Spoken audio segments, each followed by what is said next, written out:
예, 증시 전망대 방송 시작하겠습니다. 지난주는 SK하이닉스 그리고 테슬라의 실적 이런 것들 실적이 좀 주된 이슈가 되기도 했고 특히 시황 전체로는 미국의 국채 금리가 많이 올라가면서 좀 부담을 주는 그런 양상이었습니다. 이번 주에는 이제 미국의 빅테크 실적 나오고 또 대선 임박한 가운데 여기에 따른 정책 변수 또 금리 흔들기 이런 것들이 좀 이어질 가능성은 있죠. 그리고 수급에선 외국인들이 삼성전자 매도 계속하고 있다는 점은 부담. 그런데 좀 매도가 확산되진 않고 삼성전자에 좀 집중된 그런 편이었고요. 그리고 종목으로는 이제 밸류업 관련된 종목군들 일부, 그다음에 또 제약주 중에 일부가 상대적으로 선전한 그런 모습을 보인 게 특징이었습니다.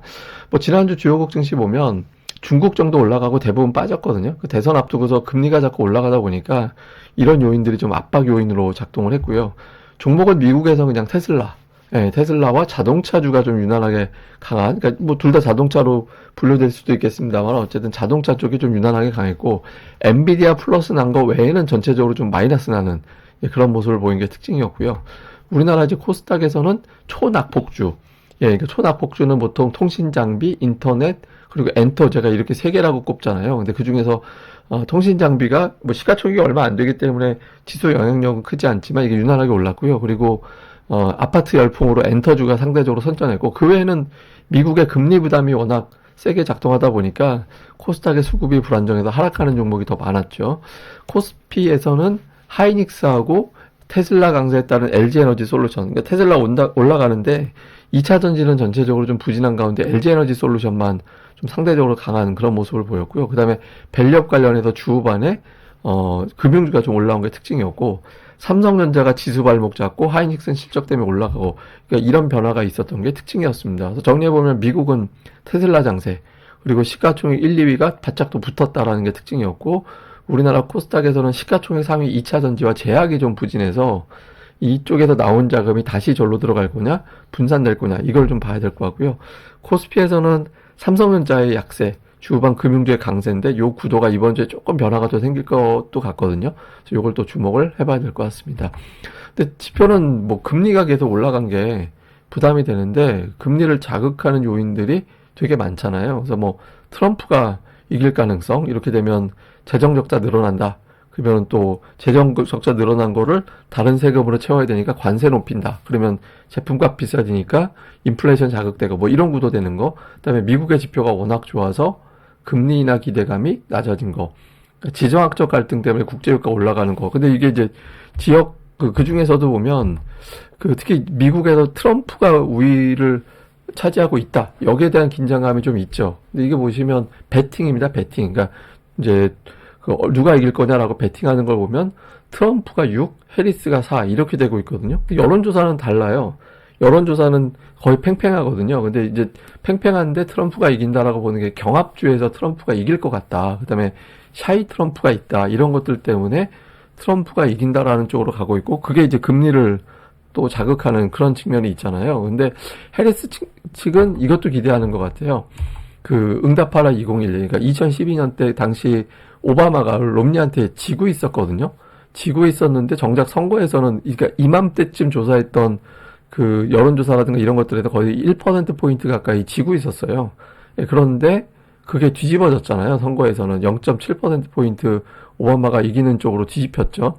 그러니까 이번에 또 이런 현상이 나오지 않겠느냐. 그러니까 이런 기대감을 일부 좀 갖는 것 같아요. 근데 이제 어쨌든 뭐, 현재 분위기는 일부러 그쪽으로 몰아가는 건지 모르겠지만 트럼프 쪽으로 자꾸 유리하게 보도가 되고 있다라는 점은 금리가 쉽게 안 빠지겠구나라는 것을 보여주는 대목이다. 이렇게 볼 수 있겠습니다. 주요 재료를 좀 정리해보면 긍정적인 건 테슬라의 어떤 실적 호조부터 시작이 돼서 이번 주에 뭐 아마존, 알파벳, 하여튼 메타 등등 기업들의 실적이 줄줄이 나오잖아요. 그래서 빅테크 기업 실적 잘 나오겠는데 이런 기대감을 자극한 거. 그다음에 하이닉스 실적이 잘 나와서 가장 믿을 만한 구원투수 성적이 좋다라는 점이 있죠. 그다음에 주주환원 정책을 막 펼치고 하면서 이게 우리 증시 약점이잖아요. 주주환원 정책 제대로 안 하는 거. 근데 어쨌든 뭐래도 좀 올라가면 되는데 밸류업 관련한 기대감이 일부 좀 살아난 거. 그다음에 이제 대선 변동성이 사실상 막바지다. 예, 이게 이제 불확실성을 막바지로 접어들게 됐다. 이런 것들은 나쁘지 않은 재료인데, 근데 이게 또 동시에 보면 트럼프 당선 가능성 계속 제기되면서 주초에는 조금 이것 때문에 부담을 가질 가능성이 있고요. 그리고 삼성전자가 아직까지 역대 최장기간 순매도가 나오고 있잖아요. 여기에 대한 부담, 그다음에 무엇보다 이제 미국의 국채금리가 4.2, 그러니까 0.2%포인트 올라가면 코스피가 50포인트 빠지거든요. 대략적으로 제가 해보니까. 그러니까 4.4가 나오면 이상해집니다. 그래서 좀 국채금리 좀 살펴봐야 될 것 같고, 그 다음에 지정학적 리스크. 지정학적 리스크가 지금 여러 개가 있죠. 지금 우리 나라 같은 경우는 지금 북한 문제, 우크라이나에서의 어떤 간접적인 대결이 벌어지는 거 아니냐, 이런 긴장감도 좀 있거든요. 그리고 이제 주말에 이스라엘이 이란에 공격을 했는데, 이거는 생각보다는 아직까지는 파장이 안 클 것 같다, 이렇게 보는 것 같아요. 그러니까 이란에 미리 알려줬다라는 거예요. 우리 저기 공격할 거야 라고 알려줬고, 또 이란 측도 그렇게 미국 대선 전에는 맞보복할 것 같지는 않다, 이런 내용이라서 시장에서는 일단 크게 신경 쓰지는 않고 있는데, 일단 또 뭐 주말 사이에 또 어떤 뉴스가 나오는지는 또 살펴는 봐야 될 것 같습니다. 다음에 수급에선 뭐 외국인들 엄청나게 팔고 있죠. 매도가 그냥 계속 페이스가 유지가 돼요. 예, 하루 평균 한 2천억 원 이상의 매도가 좀 나오고 있고, 근데 이제 특이한 건 뭐냐면, 그 전주에는 삼성전자 외 다른 종목으로 좀 퍼지는 분위기였는데, 오히려 이제 삼성전자 빼면은 지난주에 순매수였어요.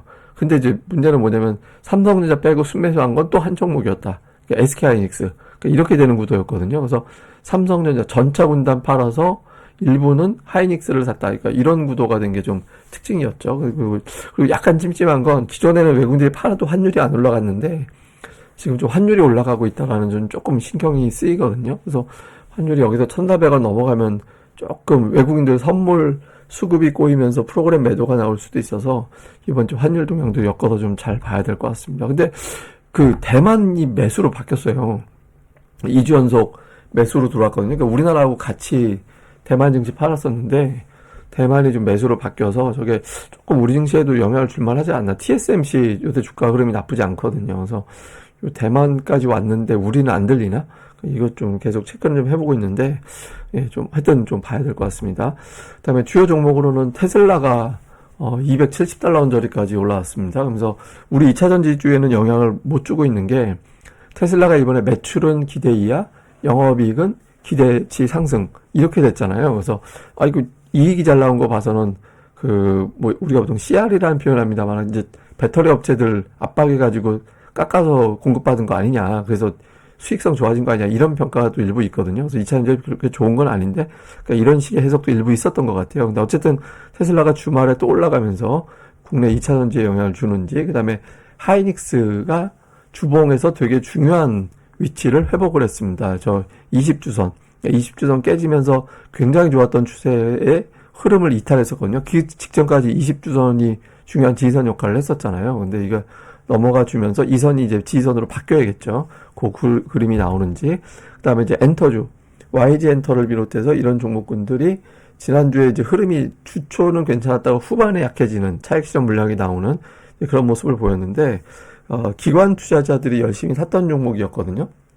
단타에 그칠지, 추세적으로 들어갈지, 또 121선 어렵게 돌파하고서 흐름이 어떻게 나오는지 좀 볼 필요가 있고요. 그 다음에 밸류업 관련해서 KB금융을 비롯해서 몇몇 종목군들이 실적도 잘 나오고, 주주 환원도 좀 세게 한다라고 해서 올라갔잖아요. 근데 이게 사실은 개인 투자자들이 매수하기가 쉽지가 않아요. 왜냐면 대주주 외국인들 지분율이 엄청나게 높은 종목이라서 뭐 이렇게 거래가 굉장히 좀 활발하고 그렇게 되는 종목은 사실 아니었거든요. 그래서 어쨌든 금융주 쪽의 어떤 흐름이 어떻게 나오느냐, 이게 약간 인버스적인 관점에서 투자자들이 접근하는 측면도 있거든요. 이렇게 살 게 없는데 밸류업 했다고 하니 저쪽으로 가지, 뭐 이렇게 된 측면도 있어요. 그래서 이번 주 어떤 금융주가 확산이 되면서 뭐 증권 뭐 이런 쪽 다른 어떤 밸류업과 지주회사 이런 쪽으로 좀 분산되는지, 아니면 이제 고점을 하고 이제 바톤을 다른 업종으로 넘기게 되는지, 이것도 시소관계 측면에서 잘 봐야 될 것 같습니다.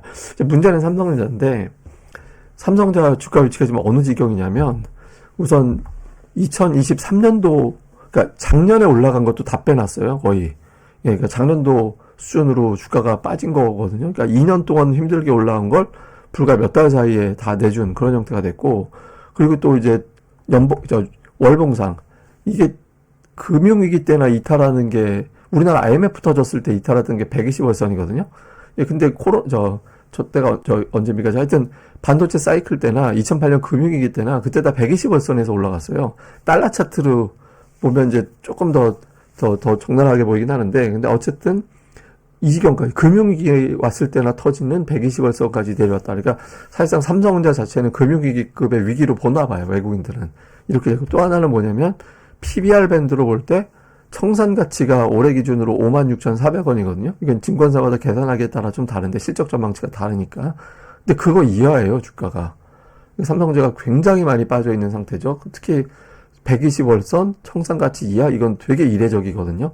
그래서 제가 삼성전자 빠지는 몇 가지 얘기를 또 들은 게 있긴 한데 뭐 썰에 그칠 수도 있으니까 뭐 나중에 뭐 기회 되면 제가 우회적으로 설명드리겠습니다만 어쨌든 이 지경까지 왔을 때 안 돌린다고 뭐 이런 얘기 들을만 하잖아요. 그래서 여기서 어떻게 좀 돌리는 시도들이 나오는지 좀 봐야 될 것 같고요.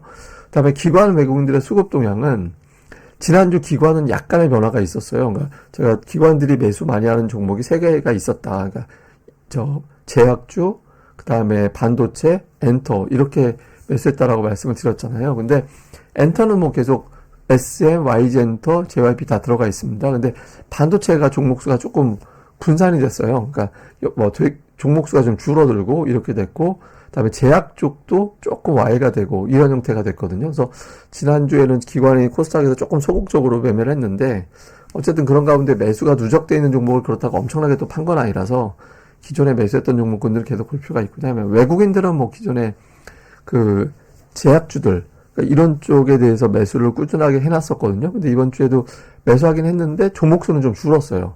예, 그리고 은근히 이제 종목수가 툭툭 하고 들어간 게 반도체가 상대적으로 종목수가 이렇게 많지 않았는데 지난주에 외국인들이 반도체 쪽을 좀 골라서 쭉 담는 그 전에 기관이 이것저것 그물로 잡아 올리듯이 그렇게 했었는데 외국인들이 지난주에 좀 그랬거든요. 그래서 이게 좀 반전을 보일 수 있는지 이것도 좀 잘 체크를 해봐야 될 것 같습니다.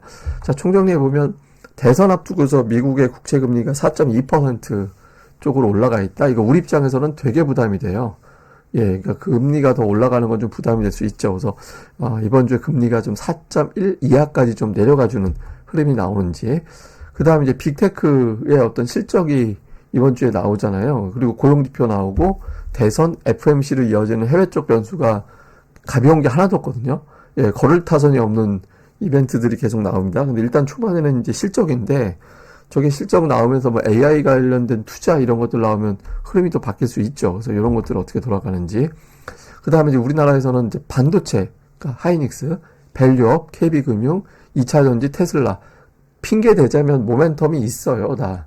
예, 모멘텀이 다 있거든요. 물론 여기에 이제 제약까지 더하면 또 있죠. 그래서 이런 것들이 핑계거리가 좀 있기 때문에 이 중에서 뭐가 메인이 될 거냐. 그러니까 제가 계속 말씀드리지만 주포와 주도주가 존재해야 시장이 건들 수 있고 올라가는 희망이 생긴다라고 말씀을 드렸잖아요. 그러니까 이 중에 뭐 모멘텀이 다 있기 때문에 핑계를 뭐 하나 정도는 올릴 수 있다라고 보여지거든요. 그래서 어떤 게 돌아서는지 특히 양시장이 다 과매도권으로 내려갔습니다. 지난주 금요일로 과매도로 내려왔거든요. 그래서 이 종목들이 이제는 상승 종목수가 조금씩 늘어나는 시도들이 나올 만한 타이밍이긴 해요. 예, 그래서 이제 근데 시장에 돈이 없기 때문에 예탁금도 없고 하는 상태라서 이제 올라갈 수 있는 종목군들은 한정될 것 같거든요. 그래서 수급이 어느 쪽에 좀 집중이 되는지, 그러니까 종목별로 편차가 좀 클 것 같으니까 어느 쪽에 수급이 집중되는지도 봐야 될 것 같습니다.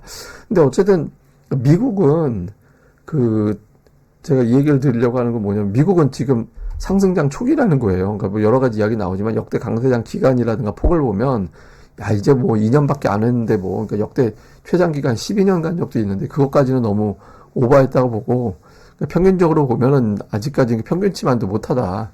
그래서 지금 미국은 더 올라갈 거다 이렇게 되고 있거든요. 근데 제가 이 얘기를 왜 드리냐면 우리나라도 주식시장에 대한 언제까지 우리가 제조업만 할 거예요. 그러니까 이게 고령화 시대 되는데 그러니까 주식시장을 좀 활성화 시켜줘서 주식에서 거둔 수익으로 그것도 내수 시장을 확 올릴 수 있는 우리나라 주식 투자 인구가 1,400만이라면 딸린 가족들까지 생각하면 사실상 거의 집안 한 가족에 한 명 정도는 주식 투자하고 있다라고 봐야 되거든요. 그래서 조금 주식 시장을 제대로 좀 끌어올릴 수 있는 정책들이 나와서 우리나라가 제조업도 제조업이지만 못지않게 이제 좀 여기에 따른 어떤 그러니까 이제 부가 좀 창출이 되고 그걸로 또 소비가 확 이제 돌아서는 이제 그렇게 좀 됐으면 좋겠습니다. 그러니까 주식으로 돈 벌면 이틀 있다가 돈을 뺄 수 있기 때문에 소비가 굉장히 활성화되거든요. 그러니까 부동산도 부동산이지만 이런 것도 좀 됐으면 좋겠고 제가 이걸 좀 캠페인 차원에서 제가 뭐 하루에 조회 몇만 안 되는 사람이 무슨 힘이 있겠어요. 그래서 제가 앞으로 이걸 캠페인 차원에서 좀 확산시켜 볼까 예, 이렇게 좀 생각을 하고 있습니다. 그러니까 주식시장 힘들게 하지 말고 좀 정책 좀 빨리 좀 해달라고. 예, 뭐 하여튼 제가 틈나는 대로 계속 이 얘기는 하겠습니다. 예, 그럼 또 한 주 또 잘 보내시고요. 저는 또 다음에 뵙겠습니다. 이 방송 구독하기 그리고 좋아요까지 꼭 좀 부탁드립니다. 감사합니다.